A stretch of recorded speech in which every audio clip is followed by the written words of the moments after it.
گے ہیں, آپ ہوموسیکجول ہیں, آپ جو ہیں وہ ہم جنس پرست ہیں, مجھے شریعہ میں منع ہے, یعنی شرط میں منع ہے کہ میرا ہاتھ آپ ایسے پکڑیں, ٹھیک ہے, لیکن ڈاکٹر نے کہا کہ ذیشان آپ کا ہاتھ اگر کوئی بندہ ایسے پکڑے گا اور ایسے اس کو پریس کرے گا تو یہ صحیح ہو جائے گا, تو کیا وہاں پر مجھے شرع اجازت دیتی ہے, شریعہ میں اجازت ہے کہ میرا ایک بندہ یعنی آپ ہی اٹھ کر میرے اس ہاتھ کو پریس کریں, یا جان بچانی ہے یا نہیں بچانی وہ بات سائڈ پہ, شریعت میں اس کی کوئی اجازت نہیں ہے؟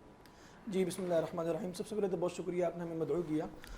یہ جو سلسلہ آپ نے پوچھا کہ اگر کوئی چیز شریعت میں کسی درجے میں منع ہے اور ہمیں کسی ماہر طبیب نے یا کسی فن کے ماہر نے ہمیں یہ بتایا ہے کہ اگر آپ اس ایکٹیویٹی کو یا اس کام کو کسی خاص درجے میں یا کسی خاص طرز اور زاویے سے کریں گے تو اس کے نتیجے میں آپ کو شفا ملے گی, تو دیکھیں وہاں پر اسلام نے ہمیں کسی سختی کا حکم نہیں دیا. اگر آپ اسلام کی مبادیات جو اسلام میں بنیادی چیزیں حرام ہیں, اگر آپ ان سے بچتے ہوئے کسی ایسی چیز کو اختیار کرتے ہیں جس کو ایک ماہر فن نے, ایک ماہر طبیب نے, ایک ماہر ڈاکٹر نے اگر آپ کو ریکمنڈ کیا ہے تو اس کی یقیناً گنجائش ہے.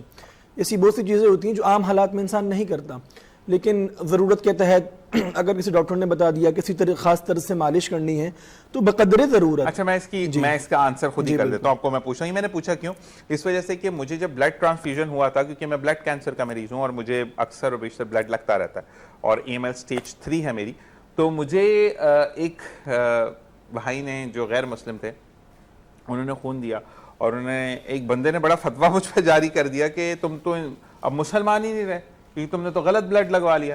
تو اس بارے میں آپ سے پوچھنا چاہوں گا کہ دیکھنے والوں کے لیے بھی آسانی ہو کہ جو ایک بیماری سے لڑ رہا ہے بندہ, جس کو کوئی پرابلم ہے, اس کے اوپر ایک تو وہ تھوڑا بہت شفا یاب ہو رہا ہے اور اس کے بعد آپ اس کو دوبارہ بیماری کی طرف لے کے جانا, تم تو حرام ہو گیا تمہاری زندگی. نہیں ایسا نہیں ہے بالکل بھی, ضرورت کی حد تک بالکل جائز ہے اور آپ یہ کر سکتے ہیں. البتہ کسی عضو انسانی کو یا انسانی خون کو بیچنا جائز نہیں ہے اسلام میں. آپ اللہ کی رضا کے لیے اگر سمجھتے ہیں کہ جی کہیں پر اگر میری تھوڑی سی ڈونیشن سے یا میری کسی کوشش سے اگر سامنے والے انسان کی جان بچ سکتی ہے تو گویا کہ آپ نے پوری انسانیت کی جان بچائی. اسلام میں تو جا بجا اس کا حکم ہے کہ آپ نے اپنی چھوٹی سی بات سے کسی کو اذیت نہیں پہنچانی, آپ نے رستے میں جو کوئی اذیت کی چیز ہے آپ نے اس کو ہٹانا ہے. تو اگر آپ ایک انسان کی جان بچا رہے ہیں تو وہ گویا کہ آپ نے پوری انسانیت کی جان بچائی ہے. مطلب تو یقیناً کچھ چیزیں ایسی ہیں جہاں اگر اسلام نے عام حالات میں جہاں کوئی مجبوری نہیں ہے اگر اسلام نے منع کیا ہے تو فقہ کا ایک قاعدہ ہے الضرورات تبیح المحظورات, کہ ضرورت کے بعد کسی چیز کی جب ایمرجنسی نافذ ہو جائے تو وہاں پر کچھ چیزیں جائز ہو جایا کرتی ہیں جو کہ اسلام کے بنیادی مزاج کے خلاف نہیں ہوا کرتی. تو اگر اسلام کی بنیادی محرمات کو سامنے رکھتے ہوئے اگر وہ چیز ان سے ٹکراتی نہیں ہے تو اسلام نے اس کی اجازت دی ہے, بشرطے کہ کوئی ماہر طبیب, کوئی ماہر انسان اس کا آپ کو ریکمینڈ کرے اور وہی ایک حل ہو اس چیز سے بچنے کے. اس بیماری سے وہی بات تھا کہ اس بندے کے خون مجھے ملا اور وہ لگوانا پڑا, تو اس میں تو اللہ تعالیٰ کی طرف سے کوئی نہیں, بالکل اس میں کچھ یا میں دارالاسلام سے خارج تو نہیں, بالکل ایسا نہیں, دارالاسلام میں موجود ہوں الحمدللہ. بھائی آپ کے بھی یہ سوال بڑا ویلڈ تھا اور میں نے کہا کہ ڈاکٹر صاحب پوچھ لوں کہیں غلط نہ ہو جائے, بند کام خراب. میڈیسن میں اور ہومیوپیتھک تو ڈیپینڈ ہے الکوہل پہ کرتا ہے. کھانسی بس زیادہ ہوتی ہے جن بچوں کو ریشہ موجود ہوتا ہے تو کہتے ہیں کہ ایک دو پوائنٹس کروا دیں کام صحیح ہو جائے گا. غلط بات سے یہ کوئی نہ کرے. تھوڑی سی کھانسی میں جب ایکسٹریم کھانسی ہو جاتی ہے, چیسٹ بالکل آپ کا جکڑا جاتا ہے, تو اس وقت کہا جاتا ہے کہ کر لیں تو کام خراب نہیں ہوگا. اچھا جی مروف صاحب آپ کی طرف آتے ہیں اور اب پوچھیں گے کہ ہم پودوں سے کیسے علاج کر سکتے ہیں. تو مجھے سب سے پہلے تو یہ بتائیں, اتنا خوبصورت سا چہرہ آپ کا اور اس پہ یہ تھوڑی سی سیڈنس کیوں ہے؟ بس یہ آن لائن نہ کریں, یہ رہنے ہی دے اس کو. تو نہیں ایک بات نہ بولوں, مجھے یہ بتائے گا کہ ایک وہ بندہ جو کہ پھولوں سے دنیا کو مہکاتا ہے, آپ کی زندگی میں خوشیاں لے کر آتا ہے, نو ڈاؤٹ مجھے کہتے ہوئے بھی کوئی پرابلم نہیں ہوتی کہ میرے لیے بھی آپ ہمیشہ سٹینڈ لیتے ہیں, لیکن وہی بچہ تو آپ جو رمیز بھائی کے لیے ایک تحفہ لے کر آئے. اچھا رمیز بھائی کے لیے تحفہ لے کر آئے, مجھے یاد آ گیا کہ میرا واٹر فاؤنٹین نہیں آیا, وہ کہاں ہے وہ بھی بات کریں گے, لیکن اب مجھے نا یہ سیڈ چہرہ اچھا نہیں لگ رہا. سب سے پہلے تو یہی شکریہ آپ کا کہ آج اس نئے گلوبل نام سے جو پروگرام ہو رہا ہے اس میں آپ نے ہمیں پہلے پروگرام میں بلایا. آپ سب تو ضروری ہے نا, وہ ضروری لوگ آ کے آپ کے ساتھ, اور یہ اچھا رہے, آگے بھی یہ پروگرام اچھے رہے. باقی اب کون سے سوال کا جواب دوں کہ چہرے کی اداسی کا یا گفٹ کا یا فاؤنٹین کا؟ پہلے اداسی کا دیں, گفٹ تو میں بعد میں آپ سے بعد میں بھی دو بات کروں. اداسی یا کچھ اس طرح کی چیزیں تو انسان کی زندگی کے ساتھ ہے. کوئی یہ کہے کہ میرے ساتھ نہیں, یہ غلط ہے. ایسا ہی ہے, یہ وقت سے کبھی زیادہ کبھی کم کبھی بالکل نہیں, یہ ہوتی ہیں اور ہو جاتی ہیں. چاہے آپ کوئی بھی طریقہ کار, کوئی بھی قانون, کوئی بھی عمل کر لے, لیکن وہ ہوتی ہیں ہیوی تو اپنی جگہ بناتی ہیں. وہ بھی خوشی اور غم یہ سب ساتھ ہیں. تھوڑا ہوتا ہے مسئلہ اور وہ ایسا ہوتا ہے کہ ڈسکس کرنا ذرا تھوڑا سا پرابلم ہو جاتا ہے. لیکن ہم یہی کہیں گے نا کہ اگر ہم بات کرتے ہیں اچھا اسکول اور کالج یونیورسٹیز میں ٹریننگ ورک شاپ لیکچر اور گارڈننگ کے حوالے سے آپ ہمیشہ آگے یا پیش رہتے ہیں, لیکن ابھی تو کیونکہ اسکولس کی چھٹیاں ہیں اور بچوں کو بڑا بہترین وقت ہوتا ہے کہ آپ گارڈننگ سکھائیں, ہم کیوں نہیں اس طرف فوکس کرتے ہیں؟ یہ تو بچوں کا تو اس میں زیادہ مسئلہ نہیں ہے. بات یہ ہے کہ پیرنٹس یا ذمہ دار یا سرپرست جو ہوتے ہیں ان کا کام ہے یہ ان کو گائیڈ کرنا, ان کو اس طرف لانا. وہ جس طرح ان کو چلا رہے ہوتے ہیں کہ جی چھٹیاں آ گئیں چلو ناردرن ایریا چلتے, گھومتے ہیں, شاپنگ کرتے, رشتہ داروں سے ملتے, کارٹون دیکھتے, موبائل دیکھتے ہیں, گیمز کرتے.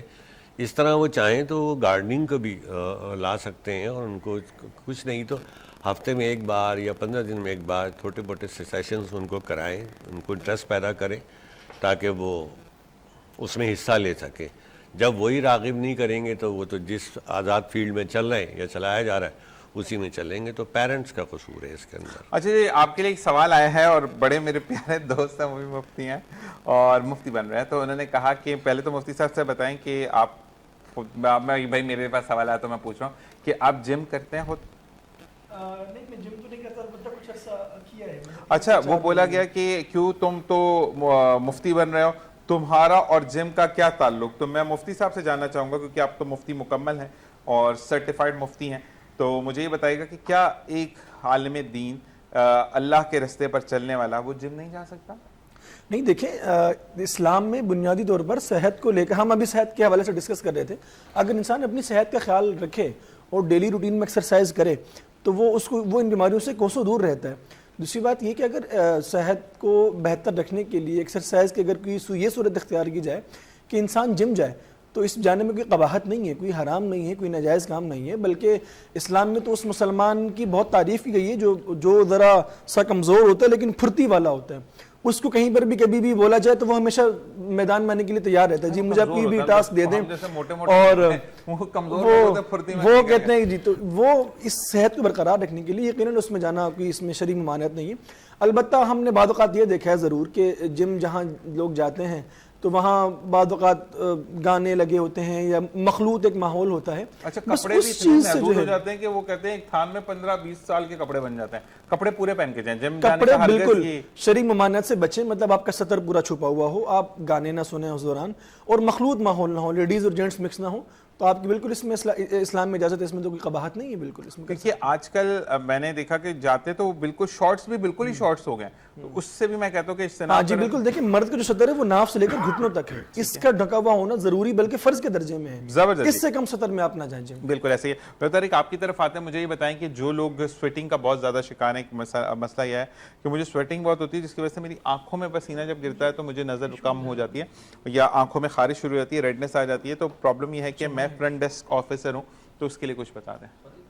فرنٹ ڈیسک آفیسر ہیں. اچھا مطلب پبلک ڈیلنگ میں. ہاں دیکھیں سب سے اچھا چیز تو یہ کہ آپ اس میں نہانے کا بار بار ایک اہتمام کریں کہ بار بار اپنے آپ کو نہائیں, ہائیجین کا بہت زیادہ خیال کریں اور پانی بہت زیادہ پئیں. جتنا پانی کم پئیں گے کنسنٹریٹڈ سویٹ آپ کو آئے گی تو اس میں اسمیل آئے گی. اور پھر بہت سارے ڈیوڈرنٹس وغیرہ ہوتے ہیں اس کو یوز کیا جائے, لیکن ہائیجین سب سے نہیں. لیکن پسینہ روکے کیسے؟ کیا نہیں پانی کم پئیں پسینہ رک جائے گا, لیکن جو آئے گا بہت بدبودار آئے گا. اچھا نہیں کم پئیں. ہاں زیادہ پئیں گے تو پھر پسینہ تو آنا اچھی بات ہے, ہم اس کو روک نہیں سکتے. ہاں لیکن وہ نیچرل آپ کو گلو بھی دیتا ہے, پسینے کے بعد بندہ گورا گورا لگتا ہے منہ سے. جس کا پسینہ زیادہ آنے کا مطلب یہ ہوتا ہے کہ سورا سمپیتھک نروس سسٹم تھوڑا اوور ایکٹیو ہوتا ہے. ایک ٹیبلٹ آتی ہے نیوروبیان کی, اگر کہیں تو آپ ان کو واٹس ایپ کرتے ہیں, اس کو ڈیلی لینا شروع کریں. صحیح والے برانڈنگ مار رہے ہوں. B12 کی ٹیبلٹ لے لیجیے. اچھا اس کے حوالے سے آپ سے تھوڑی سی ریکویسٹ بھی ہے, مجھے موقع ملا بات کرنے کا, کہ آپ تھوڑی سی 1-2 ورڈز پولیو کے لیے ذکر کر دیجیے گا.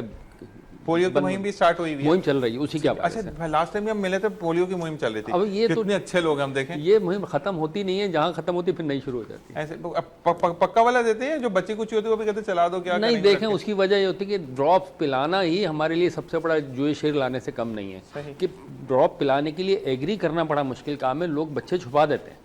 اصل میں لوگوں کو جو ایک غلط مسکنسیپشن ہے Information. وہ یہ ہے کہ بچوں کو اس قوت سے دور کر دیا جاتا ہے، عورتیں ماں نہیں بن سکتی اور مرد باپ نہیں بنیں گے، تو اس وجہ سے یہ پولیو بس یہ ساری مس بنائی گئی ہیں. دیکھیں اس کے پیچھے پروپیگنڈا ہے بہت بڑا، لوگوں نے پروپیگنڈا پھیلایا گیا. کچھ چاہتے ہیں کہ مہم ختم بھی نہ ہو، چلتی رہے، بہت سارے لوگوں کی روزی روٹی بھی لگی ہوئی ہے، بات ساری یہ ہے.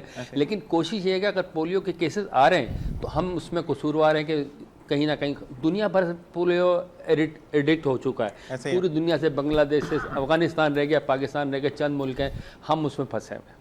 ٹھیک ہے جی. اچھا مجھے یہ بتائیے گا ڈاکٹر صاحب کہ تھینک یو ویری مچ، آپ نے مجھے میسج بھی کر کے کہا کہ پولیو کے لیے ہمیں اپڈیٹ کرنا ہے لوگوں کو. اچھا دوسری چیز یہ ہے کہ ٹیم کے ساتھ تعاون کریں.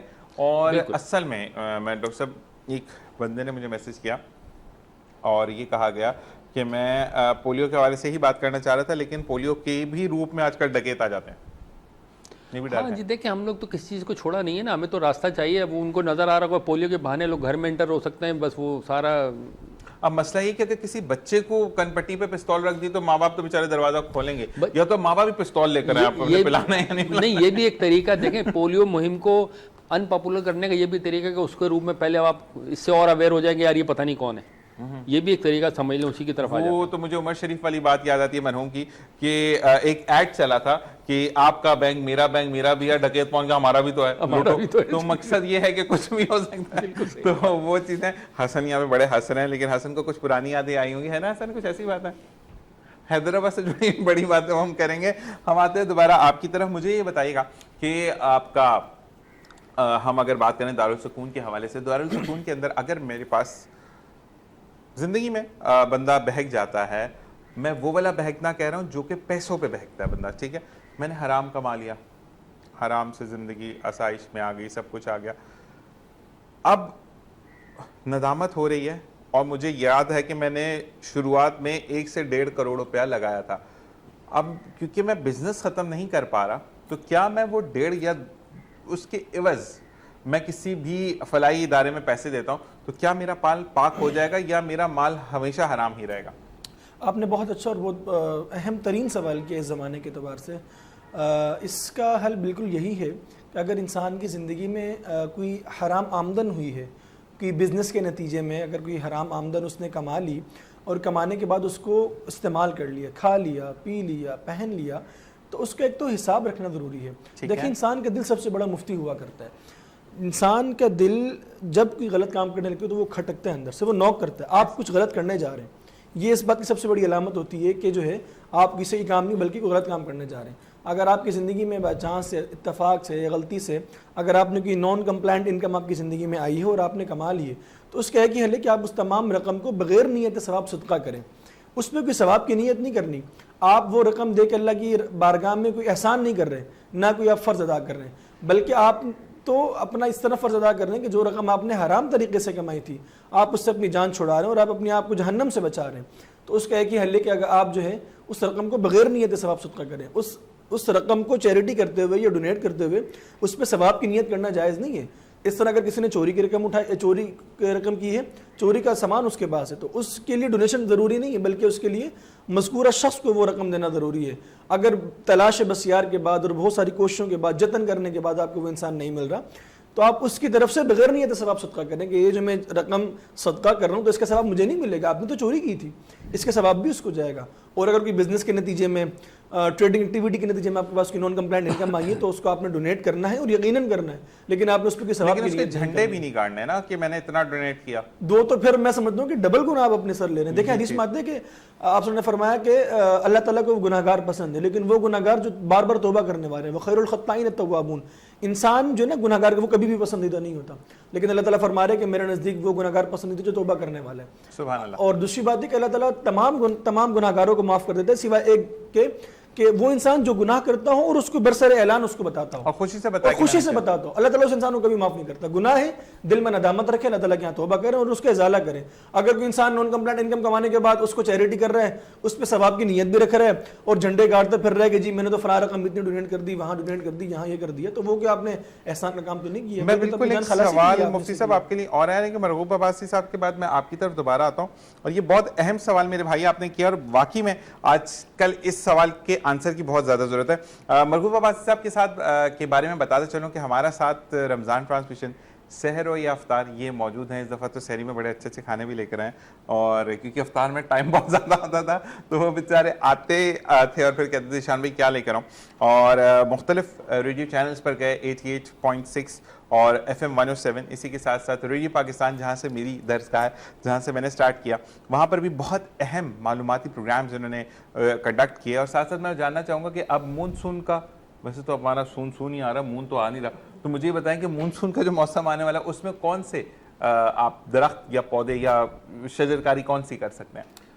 مانسون میں شجرکاری کے حوالے سے یہ ہے کہ آپ کہا جاتا ہے کہ اس میں آپ ایک بیکار قسم کی پرانی شاخ لگا دیں, ٹھیک ہے, تو وہ بھی نکل آتی ہے. ٹھیک ہے, اس پانی کے اندر اتنی اچھی صلاحیت ہوتی ہے ہمارے پودوں کے لیے کہ پہاڑوں کے اوپر جا کے ہمارے جو پتھریلے پہاڑ کراچی بھی دیکھنے کو ملیں گے, اس میں کوئی بیج نہیں ڈالتا, کوئی یوریا نہیں ڈالتا, کوئی کھاد نہیں ڈالتا, لیکن آپ دیکھیں کہ بارش کے ہفتے یا 10 دن کے بعد ہی آپ ان کو ہریالی دیکھیں گے. بارش ایک بہت بڑی رحمت کی چیز ہے, انسان ہو, جانور ہو, چرند پرند, پودے درخت ہو, ہماری آب و ہوا, دریا, ہر چیز کے لیے اگر یہی زیادہ ہو جائے تو ہمارے لیے زحمت ہوتی ہے. اس میں آپ ہر قسم کے پودے لگا سکتے ہیں, ہر قسم کی کٹنگز لگا سکتے ہیں, سیڈز لگا سکتے ہیں, پاٹ سے پاٹ میں شفٹ کر سکتے ہیں, پودوں کو شفٹ کیا جا سکتا ہے. اس میں بہت سیف سائڈ ہوتے ہیں. اچھا جی, یہاں پہ اسٹوڈیوز الحمدللہ بڑا ہے, تو میں یہ چاہوں گا کہ ہم نیکسٹ پروگرام میں جب مرغوب عباسی صاحب کو بلوائیں تو مرغوب صاحب میری ریکویسٹ ہے آن بہاف آف ایوری ون کہ آپ ہمیں پاٹ چینج کرنا سکھائیے گا, کیونکہ ہمارے یہاں پر نا, میں نے بھی پاٹ کیسے چینج کیا, گملے کو توڑو, اس کو ایسے کرو تو نیچے گرے, پہلا گملہ برباد ہو تو پھر ٹیپے شیپے لگا کے کریں. تو آپ نے بتایا کہ میں دیکھنے والوں کو پھر بتاتے چلوں کیونکہ یہ کسی تعارف کے محتاج نہیں ہے, جو میرے سامنے ڈیسک پر بھی گملہ موجود ہے, یعنی پیارا سا ایک پاٹ موجود ہے, یہ تولیے کا بنا ہوا پاٹ ہے اور اس کو بڑے پروسیس سے گزارا جاتا ہے. اور ساتھ ساتھ مجھے یہ بتائے گا, کیونکہ جب برسات کا موسم آتا ہے, تیز ہوا بھی چلتی ہے, ایک دم سے گرمی بھی ہو جاتی ہے, تو اس ٹائم پہ پودے جھلس سے جاتے ہیں, موسم ہی سمجھ نہیں آتا بیچاروں کو, صبح اتنی زبردست کڑکتی ہوئی دھوپ ہوتی ہے اور شام میں ٹھنڈ ہو جاتی ہے, بارش ہو جاتی ہے, تو اس طریقے سے کیسے؟ کراچی میں تو یہ ذرا کم ہوتا ہے کہ آپ کو بہت تیز گرمی بارش سے پہلے یا بعد میں ہو, ایسا کم ہوتا ہے. پنجاب سائڈ کے اوپر میں نے جو سنا ہے دیکھ کر کہ وہاں بارش ہو رہی ہے یا ہونے کے بعد بھی شدید قسم کی گرمی محسوس کرتے ہیں. لیکن بارش میں جو ہمارے پودے مرتے ہیں گھریلو لیول پہ, جو اوپن ایئر لگے ہوئے ہیں, زمینوں میں لگے ہوئے ہوتے ہیں, پہاڑوں پہ کہیں پہ بھی ہیں, ان کے ایکسپائر یا کہتے ہیں ڈیمیج ہونے کے چانسز کم ہوتے ہیں. لیکن جو گھر میں ہوتے ہیں وہ ڈیمیج جو ہوتے ہیں وہ گرمی سے نہیں ہوتے, یہ وہ گرمی نہیں پڑتی جو آپ کو 42-45 ڈگری مل رہی ہوتی ہے عام دنوں میں, ملتی ہے, لیکن ان کے ڈیمیج ہونے کی جو زیادہ وجہ ہے وہ ایکسس آف واٹر ہے.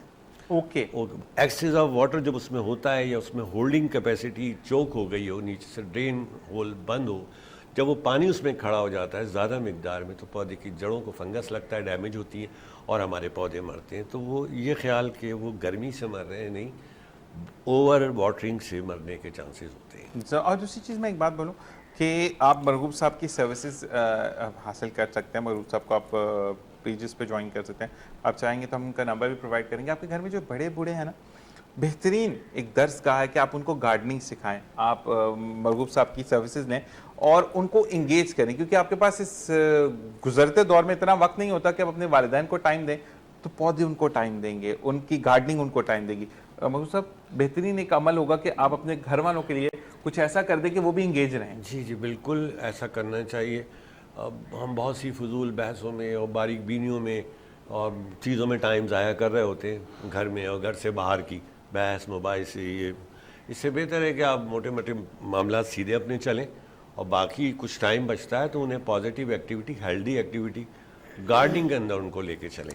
رابعہ بالکل ایسا ہی ہے, اور بری بات ہے, مطلب پورا پاکستان ہمتا ہے میری بہن, تو بلکہ آپ کے لیے انہوں نے کہا کہ میرے بھائی کو میرا بہت بہت پیار بھرا سلام. اور اب آپ اگر غصہ یا ناراض جو بھی ہوئے ہیں تو میں دو ہاتھ کروں گا, فکر کیوں کہتی ہیں. آپ کی طرف آتے ہیں, سوال یہ ہے مفتی صاحب, جس پہ ڈاکٹر صاحب بھی ایگری کریں گے کہ آج کل بچیاں جو ہیں ان کا ٹیمپرمنٹ اس لیے خراب ہوتا ہے کہ لڑکی جا رہی ہے, اس کو نہیں پتا کہ کیا بات ہو رہی ہے, تمہاری بھابھی جا رہی ہے, اس کے ساتھ تو میں نے بدفعلی کی ہے, یہ کہ اس بچی بیچاری کو پتہ بھی نہیں ہوتا. تو ایسے لڑکوں, مردوں یا میل کیٹیگری کے لیے اسلام میں کیا سزا ہے؟ کردار کشی ہو گئی نا. بالکل کردار کشی.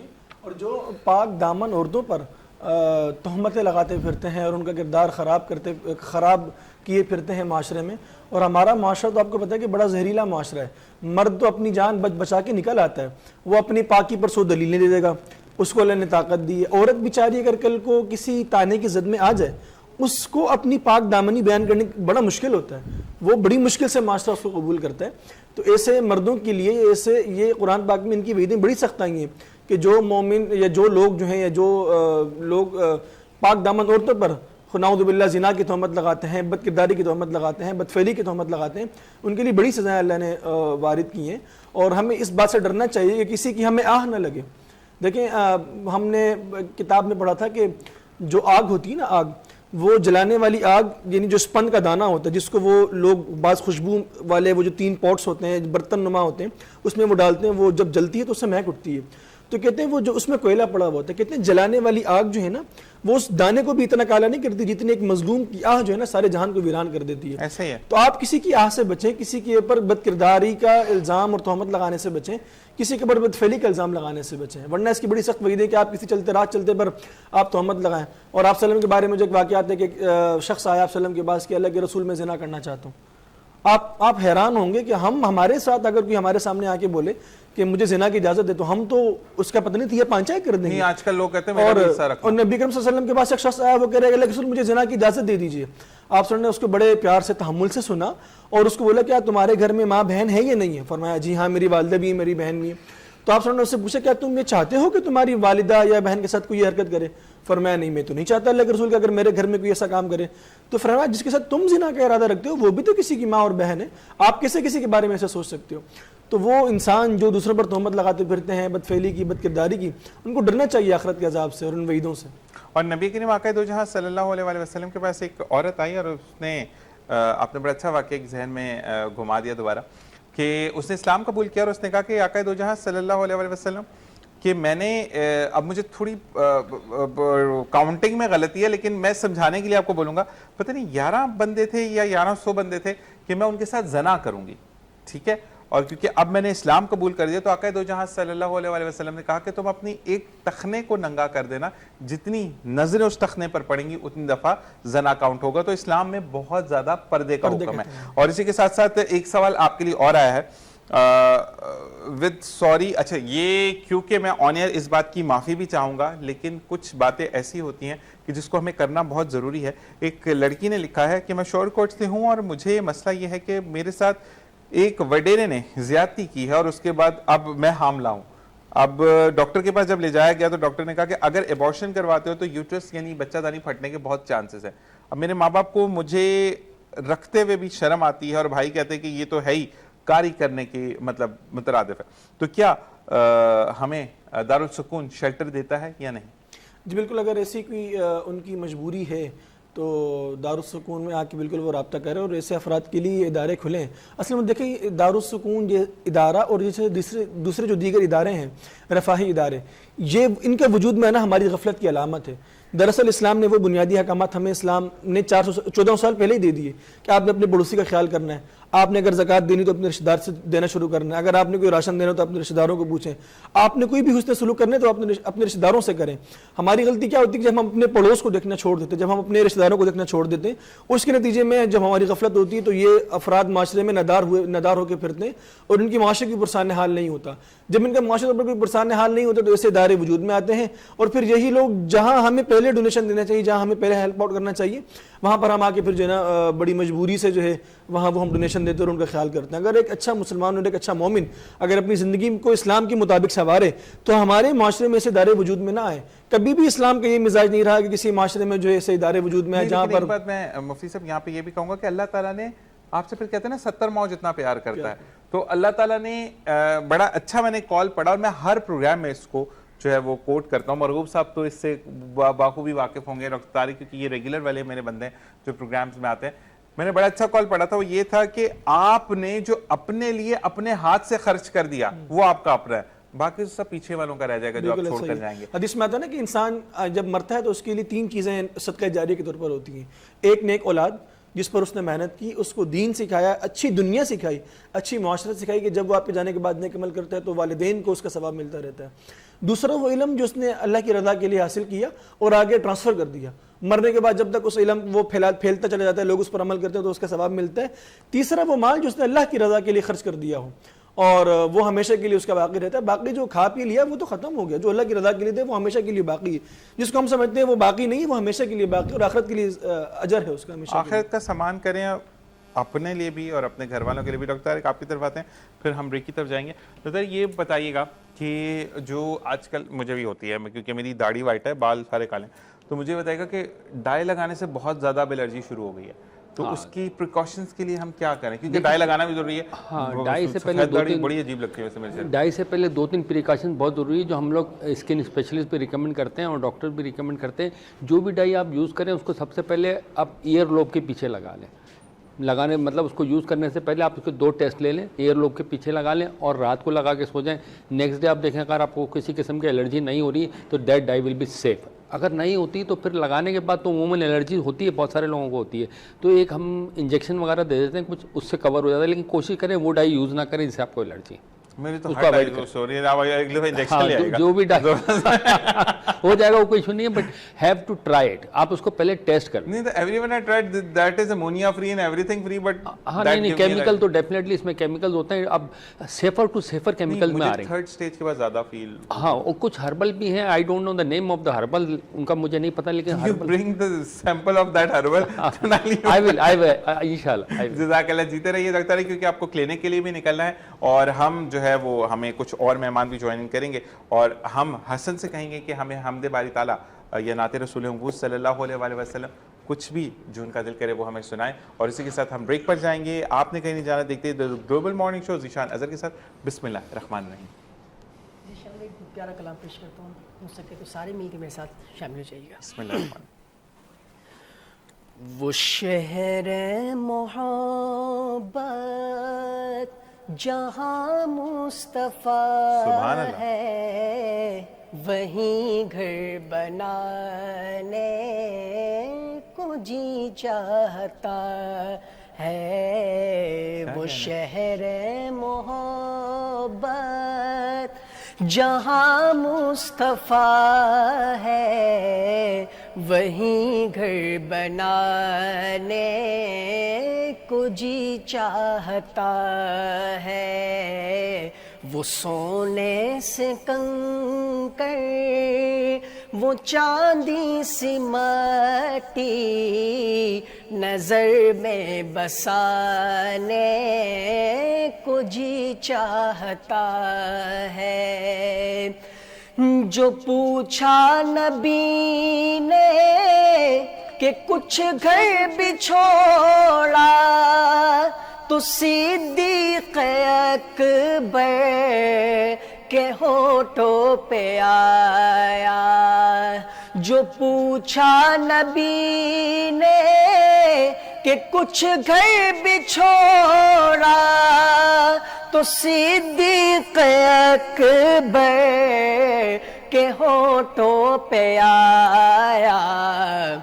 وہاں مال و دولت کی کیا حیثیت ہے، وہاں مال و دولت کی کیا حیثیت ہے، جہاں جا لٹانے کو جی چاہتا ہے۔ وہ شہر محبت جہاں مصطفیٰ ہے، وہیں گھر بنانے کو جی چاہتا ہے۔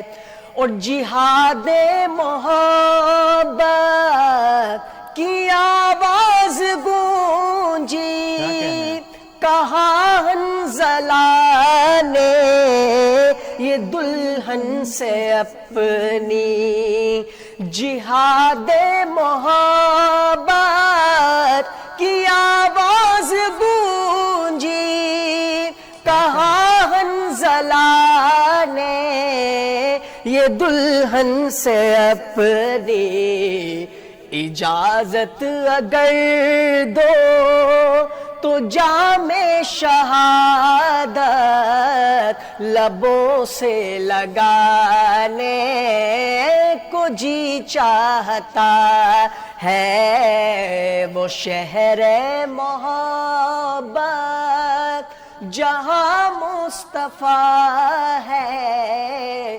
وہیں گھر بنانے کو جی چاہتا۔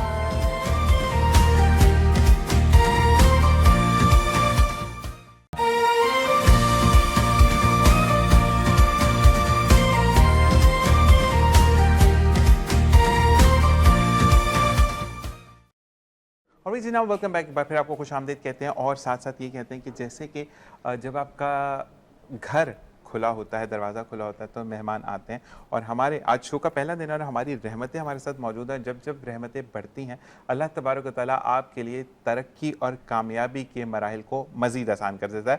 اسی کے ساتھ ساتھ ہمیں جوائن کیا عبدالرزاق باجوہ بھائی نے، جو کہ اس فیلڈ سے تعلق رکھتے ہیں جہاں پہ صرف تنقید کی جاتی ہے، لیکن یہ میں واحد ایک سیاستدان ہیں جن سے میں ملا ہوں کہ وہ اپنی پارٹی پر اور اپنے آپ پر بھی تنقید کرتے ہیں۔ جہاں یہ غلط ہوتے ہیں یا ان کی پارٹی سے کوئی غلطی ہوتی ہے تو ہی از دا اونلی ون جو کہ آ کے واقعی میں یہ کہتا ہے کہ نہیں، ہم یہاں پر غلط ہیں اور ہمیں اس کا سبسٹیٹیوٹ یہ کرنا چاہیے تھا، لیکن ابھی بھی ہم اسی طرف کامزن ہے۔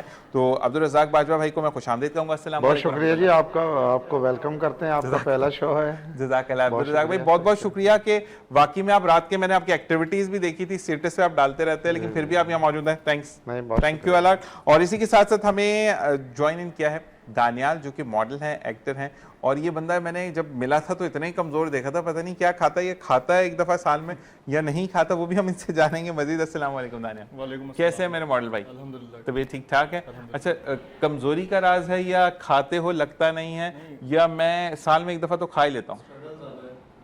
تو میں کون سی بیٹھ کے کام کرتا رہا، تو سٹرگل یہاں پہ بھی ہوتی شو سے پہلے، لیکن جانیں گے اس بارے میں مفتی صاحب کو، کیونکہ ابھی ایک اور جگہ پر جانا ہے تو مفتی صاحب سے ہم سوال کریں گے۔ مفتی صاحب مجھے یہ بتائیے گا کہ اگر کوئی شخص، تھوڑا سا ایک کویسچن آیا لیکن میں پھر یہ بات کہوں گا کہ جتنے بھی یہاں سوال ہوتے ہیں دل آزاری کے لیے نہیں ہے، کسی کو ٹھیس پہنچانے کے لیے نہیں ہے، لیکن اگر کوئی بندہ سوال کرتا ہے تو ہمیں اس کا جواب دینا ضروری ہوتا ہے۔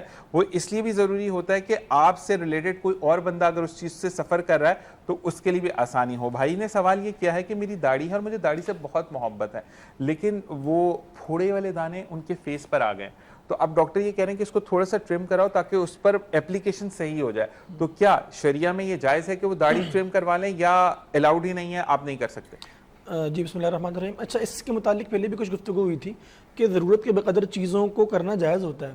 اگر آپ کو ڈاکٹر صاحب بتا رہے ہیں اور آپ کو خود بھی کسی چیز میں مشکل پیش آ رہی ہے، اور اگر آپ داڑھی کو تھوڑا سا منڈوا لیں اور آپ کو اس کے بعد وہ چیزیں آپ اپلائی کر سکیں، جو کریم وغیرہ ہے، جو میڈیسن ہے، جو میڈیکیشن ہے، وہ آپ کر سکیں، اور اس میں کچھ بہتری آنے کی امید ہو اور اندیشہ بہتری آنے کی امید ہو، تو آپ اس کو تھوڑا سا کٹوا سکتے ہیں اور منڈوا سکتے ہیں، اور داڑھی پھر انشاءاللہ دوبارہ بھی آ جاتی ہے۔ البتہ بغیر ادھر کی داڑھی کو کٹوانا یہ نامناسب اور بلکہ ناجائز ہے، اس سے گریز کرنا چاہیے۔ اور ضرورت کی حد تک جہاں آپ کو لگتا ہے کہ جی وہ میڈیسن ہم نے اپلائی کرنی ہے، کریم وغیرہ لگانی ہے، تو اس حد تک کچھ ظاہر سی بات ہے گنجائش دی جا سکتی ہے۔ ٹھیک ہے۔ اچھا جی مفتی صاحب، آپ کے لیے ایک اور سوال ہے کہ آپ سے اگر ملنا ہو تو آپ کس وقت موجود ہوتے ہیں دارالسکون میں اور کون سی برانچ میں؟ ہم عموماً ہیڈ آفس میں ہوتے ہیں، اور اگر ضرورت پڑے تو ہم کسی وقت ان کے جو دیگر برانچز ہیں، ٹنڈوالا یار میں ہے، راشد آباد میں، اور ایک اور کراچی میں ایک جگہ پر برانچ ہے، وہاں پر بھی ہوتے ہیں۔ عموماً اگر آپ ملاقات کرنا چاہیں تو پہلے وہاں ہیڈ آفس سے کچھ وقت لے کے دارالسکون میں آپ کسی بھی وقت آ کے ملاقات کر سکتے ہیں۔ ٹھیک ہے جی۔ اور آپ ہمارے ساتھ جانے سے تو ہم ڈائریکٹ چھپا مارتے ہیں، ہم تھوڑے سے خراب لوگ ہیں، ہم آتے ہیں مرغوب صاحب آپ کی طرف۔ اچھا مجھے بتائیے گا کہ جیسے لوگ بہت زیادہ ٹینشن میں ہوتے ہیں، سٹریس میں ہیں بہت زیادہ، آج کل تو ویسے ہی پانی نہیں آ رہا، لائنیں ہیں اس میں پانی نہیں آ رہا، اور نیچے سے جب موٹر چلاتے ہو پرچی آتی آج تک چھاڑ دو کل آ جاؤں گا، تو مجھے یہ بتائیں کہ ایسے سٹریس میں کون سے فلاورز جو ہیں وہ بڑے، یا پھول جو ہیں وہ بڑے ہیلپ فل رہتے ہیں؟ پلانٹ تو سارے ایسے ہیں جو نیچر سے قریب کرتے ہیں آپ کو، ٹھیک ہے نا۔ جب آپ کو نیچر سے قریب ہوتے ہیں تو آپ ایک سکون میں جاتے ہیں، ایک ریلیکس میں جاتے ہیں، بہت سی چیزوں سے آپ کی توجہ بڑھ جاتی ہے، نہیں رہتی پھر آپ کو اتنی ٹینشن جو نارملی ہو رہی ہوتی ہے۔ یہ ایک قدرتی چیز ہے، پودوں کے ساتھ، نیچر کے ساتھ رہنا، تو اس میں کوئی مخصوص پلانٹ نہیں ہے، لیکن وہ پلانٹ جو 24 گھنٹے آکسیجن دیتے ہیں، جیسے نیم بھی ہے ہمارا، برگد ہے، پیپل ہے، یہ بڑے درختوں میں سے ہیں، سکھ چین نام سے ہے، اس طرح اور بھی چھوٹے پلانٹس میں انڈور پلانٹس پہ بھی موجود ہے. تو یہ سارے جو 24 گھنٹے آکسیجن دیتے ہیں نا، تو یہ ان کے قریب رہیں آپ زیادہ، تو ظاہر بات ہے آپ کو ایک آکسیجن مسلسل مل رہی ہے. اور فری مل رہی ہے. ہاں، فریش آکسیجن مل رہی ہے، وہ فلٹر کر رہے ہیں آپ کی خراب ہوا کو لے کے آکسیجن میں کنورٹ کر کے آپ کو دے رہے ہیں، تو وہ آپ کو اچھا ریلیکس فیل کرتے ہیں آپ اس سے. اچھا، آج کل پودوں کو بھی ڈرپیں لگتی ہیں پانی کے لیے، وہ ڈرپ ایریگیشن سسٹم کیا ہے ذرا مجھے بتائے گا؟ ڈرپ ایریگیشن ڈرپ سے ہی نکلا ہے، ڈرپ اسٹائل. یہ ہوتا ہے کہ آپ نے فرض کریں اگر کوئی چھٹیوں پہ جانا ہے یا کہیں کراچی آؤٹ سٹی جا رہے ہیں آپ، ہفتہ بھر ہے، کچھ ایسا ٹائم ہے، یا اس سے بھی زیادہ ہوتا ہے، اس کے بھی انتظامات ہیں، تو آپ چھٹیوں پہ یا آپ کو بعض اوقات آفیشیل یا بزنس پہ شوق بہت رکھتے ہیں لیکن وقت نہیں دے پا رہے کہ پانی دیں، تو اس کے لیے ڈرپ ایریگیشن سسٹم انہوں نے ارینج کر لیا ہے، جو اتنا مہنگا بھی نہیں ہے. اور وہ یہ ہوتا ہے کہ وہ پانی سے کنیکٹڈ ہوتا ہے، اور وہاں سے سمجھ لیں ایک ڈرپ کی جو ہوتی ہے یہ ڈرپ کی سپلائی، جو بوتل خالی ہوتی ہے اس میں تو نہیں ڈالتے؟ نہیں، یہ اس کا ڈرپ نام بھی ہے، مہنگی ہو جائے گی. کیونکہ اتنا سا پانی تو پھر آپ کے لیے اگر آپ کے پاس پاٹس موجود ہیں تو وہ ناکافی ہوگا. اسے کہیں مین لائن سے کنیکٹ کر دیتے ہیں، اور اس میں ہر ایک جگہ ہر گملے کے اندر ایک وہ کنیکٹر لگا ہوا ہوتا ہے جسے کنٹرول کر سکتے ہیں ڈراپنگ. تو جتنی ڈراپنگ کرنی ہے آپ نے 1 منٹ میں 1 ڈراپ، یا جیسے ہی آپ کو ضرورت ہے. بعض پودے ایسے ہوتے ہیں کہ جن کے اندر کم پانی چاہیے، بعض ایسے ہوتے ہیں جو زیادہ پانی لیتے ہیں، تو آپ اس کے مطابق اس کی ڈرپ کو سیٹ کر دیں اور آپ اسے کنیکٹ رہنے دیں، آپ چلے جائیں، وہ آہستہ آہستہ ڈرپنگ ہوتی رہے گی اور اس کو پانی ملتا رہے گا. اس کو ڈرپ ایریگیشن سسٹم. ہم یہ تمام چیزیں تمام باتیں کریں گے. آج مرغوب صاحب ایک اور پودا لے کر آئے ہیں، اور مجھے بھی انہوں نے یہ کہا ہے کہ اس کی جگہ ایک اور پودا آئے گا، یعنی گملہ آئے گا اور اس میں ہم پودا لگائیں گے. ہم نے ویسے یہ نقلی والے لگائے ہیں، یہ اصلی والا لے کر آتے ہیں. اور ساتھ ساتھ جو ہے وہ آپ کے آنے کا بہت بہت شکریہ مرغوب صاحب، آپ کا مفتی صاحب بہت بہت شکریہ. ہمیں 2 ایجوکیشنز جوائن ان کریں گے رائٹ آفٹر دا، ہم جب مرغوب اس کے بعد ہم رزاق باجوہ بھائی کی طرف چلیں گے. تو آپ دونوں کا بہت بہت شکریہ.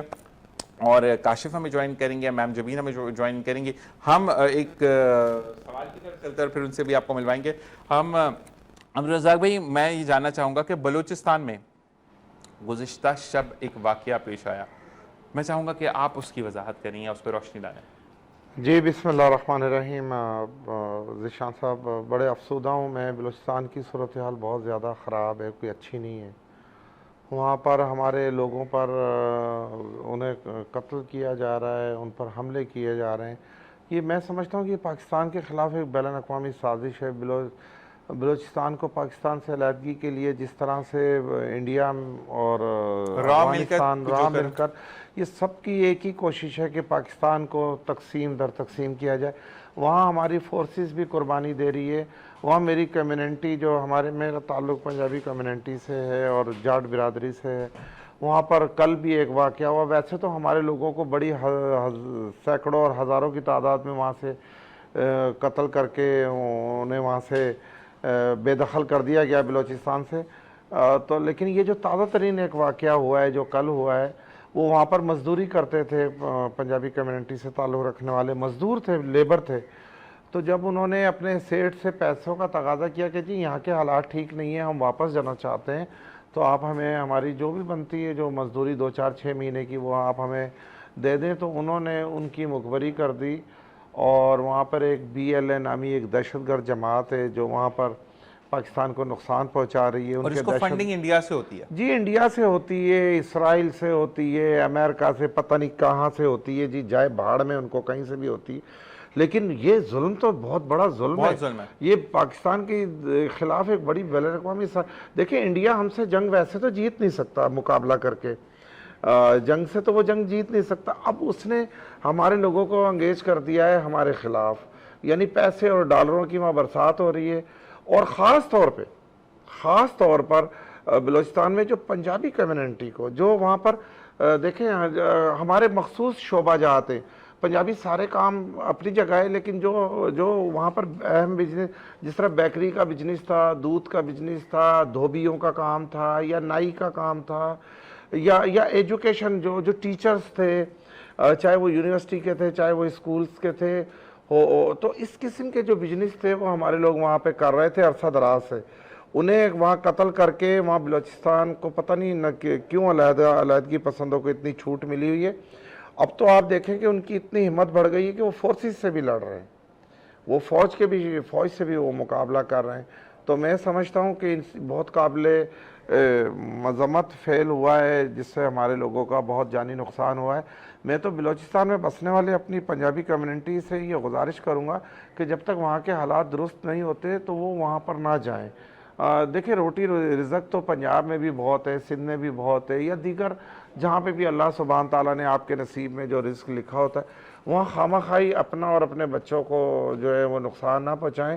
روزگار کے سلسلے میں وہ جاتے ہیں وہاں پر, اور حالانکہ ہمارے لوگ صرف اور صرف روزی روٹی کے لیے وہاں جاتے ہیں. کوئی بلوچستان میں ہم نے قبضہ نہیں کیا, نہ وہاں کا چیف منسٹر پنجابی ہے, نہ وہاں کا گورنر پنجابی ہے, نہ وہاں کی کوئی صوبائی اسمبلی کے ارکان پنجابی ہیں, نہ ہم نے وہاں پہ کوئی قبضہ کیا ہوا ہے. تو لیکن بڑے ہی دکھ اور افسوس سے کہنا پڑ رہا ہے پھر بھی ان نہتے معصوم بے گناہ لوگوں کو قتل کیا جا رہا ہے اور بغیر کسی گناہ کے. اچھا, اور ایک چیز ہوتی ہے نا کہ آپ کو کوئی اوتھینٹک ریزن ملے, جیسے کہ وہ بربادی میں آ رہے ہیں, وہ بم باندھ کے آ رہے ہیں, وہ تمام چیزیں ہم ABCD کچھ بھی, واقعی میں اگر وہ اجرت مانگ کے بات کرتے اور اس کو قتل کر دے رہے ہیں تو بڑی ایک قابل. دیکھیں جی بلوچستان میں ذیشان صاحب اب صورتحال ایسی ہو گئی ہے کہ وہاں ثواب قرار دے دیا گیا, یعنی اسے ایک نیکی کا کام قرار دے دیا گیا کہ اگر آپ کسی پنجابی کمیونٹی سے اب کل جو پرسوں ایک واقعہ ہوا ہے, وہاں مسی برادری بھی ہماری برادری ہے, مطلب پنجابی بولتے ہیں بیچارے, اب ہیں کیا کہہ سکتے ہیں, اللہ نے ان کے ذمہ وہی کام لگایا صفائی کا. وہ وہاں پہ کوئی صفائی کر رہے تھے, جھاڑو وغیرہ جو روڈوں پر دیتے ہیں, ہماری مسی برادری جو ہے, انہیں مار دیا. ڈرائیوروں کو ٹرکوں سے اتار کر قتل کیا جا رہا ہے, ٹیچرز کو ایجوکیشن دیتے ہوئے قتل کیا جا رہا ہے. تو یہ ریاست کو سخت نوٹس لینا چاہیے. میں سمجھتا ہوں ان دہشت گردوں کو اب گولیوں سے تو یہ باز نہیں آئیں گے, ان پہ بمباری کر کے ان کا. اچھا, آپ کے لیے میسج آیا لاڑکانہ سے, اور محمد خلیل ہیں, کہہ رہے ہیں کہ میرا جٹ ویر بیٹھا ہوا ہے اور ان کا بھی تعلق پیپلز پارٹی سے, اور وہ صوبائی الیکشن سے آئے ہیں. انہوں نے کہا کہ بلوچستان میں اس وجہ سے دہشت گردی پھیلائی جا رہی ہے کیونکہ اب یہ پتہ ہے کہ ہمارا جو ٹرن اوور ہے وہ ختم ہو رہا ہے اور اب ہم بلوچستان سے پیٹرول نکال سکتے ہیں, تو پاکستان کی ساکھ کو برباد کرنے کے لیے بلوچستان میں یہ جی میں بالکل ذیشان صاحب آپ کی بات درست ہے کہ یہ سب کچھ جو ہو رہا ہے پاکستان کو نقصان پہنچانے کے لیے ہو رہا ہے. حالانکہ ان دہشت گردوں کو علم ہے کہ ان کا کوئی قصور نہیں ہے. اب اگر کوئی وہاں پر مزدوری کر کے رزق روٹی کما رہا ہے تو اس کا کیا قصور ہے؟ وہ کام وہ خود نہیں کرتے. وہاں کے جو مقامی لوگ ہیں وہ یہ دھوبی یا نائی یا وہ بڑے فخر سے کہتے ہیں جی ہمارے یہاں دھوبی نہیں ہے. ارے بھائی تمہارے پاس ہے کیا؟ صرف دہشت گرد, بم, گولیاں. ہماری کمیونٹی جو ہے وہ اگر وہ حق حلال کا رزق کماتی ہے اور اپنے بچوں کا پیٹ پالتی ہے اور وہ اس ملک کی خدمت کر رہی ہے تو اس میں وہ میں تو سمجھتا ہوں کہ یہ دہشت گردوں کو خدا کا خوف کرنا چاہیے اور ہمارے لوگوں پہ رحم کرنا چاہیے. ریاست کو ان کو ذمہ داری ہے ریاست کی, انہیں تحفظ دینا چاہیے ان بے گناہوں کو. یا تو ہم پہ پابندی لگا دے کہ جی مت جائیں بلوچستان, اب ہم نہیں جائیں گے. جب آپ نے ٹرانسپورٹ چلائی ہوئی ہے, جب ایئرپورٹس کھلے ہوئے ہیں, جب ریل جاتی ہے, جب ساری ٹرانسپورٹ وہاں اویلیبل ہے جانے کے لیے, تو پھر ہمارے لوگوں کا تحفظ دینا بھی یقینی بنانا بھی ریاست کی ذمہ داری. سر میں بہت دکھی ہوں, ایک عام لوگوں کو قتل کیا جا رہا ہے جن کا کوئی قصور نہیں ہے. اگر ہم پارلیمنٹ میں ہوں, اگر وہاں سے ہم الیکشن لڑتے ہوں, اگر چیف منسٹر پنجابی ہو, اگر گورنر وہاں کا پنجابی ہو, ارکان صوبائی assembly, senator, MNAs, MPAs, minister, adviser یہ سب پنجابی ہوں تو آپ کہہ سکتے ہیں کہ جی آپ نے ہماری ریاست پر قبضہ کیا ہوا. بالکل ایسے ہم تو وہاں پر آپ کی خدمت کے لیے جا رہے ہیں اور آپ ہمیں قتل کر رہے ہیں. بالکل ایسے. دانیال آپ کی طرف آتے ہیں. Prime minister youth programme Sindh کے بھی روح رواں ہیں. مجھے یہ بتاؤ کہ کب سے شوق ہے ایکٹنگ کا اور ماڈلنگ کا؟ مجھے یہ ہے کہ کافی سمجھ لیں کہ کم ایج میں تھا جب اسکول لائف میں. بھی کم ایج میں ہو, کون سا بڑھاپا آ گیا میرے بھائی. پھر بھی یہ ہے کہ وہ والی ایج تو نہیں ہے نا, اسکول ٹائم سے تھا مجھے, لیکن یہ ہے کہ کبھی جو ہے وہ موقع نہیں سمجھ لیں. کون سا والی ایکٹنگ کا شوق ہے؟ ماں میں بہو لے آیا تیرے لیے, ماں وہ والا, یا وہ والی کوئی ڈفرینٹ ہے کہ میں. اچھا ویسے ایک بات ہے, ماشاء اللہ آپ کی لکس بھی اچھے, آپ ہیرو بنیں گے تو اول تو آپ نہیں آنا ہے. ہیرو کبھی ہارتا ہی نہیں ہے, تو وہ والے وہ بھی فینٹیسی ہوتی ہے کہ اگر میں اس دنیا میں چلے جاؤں گا تو جیت تو میری ہے.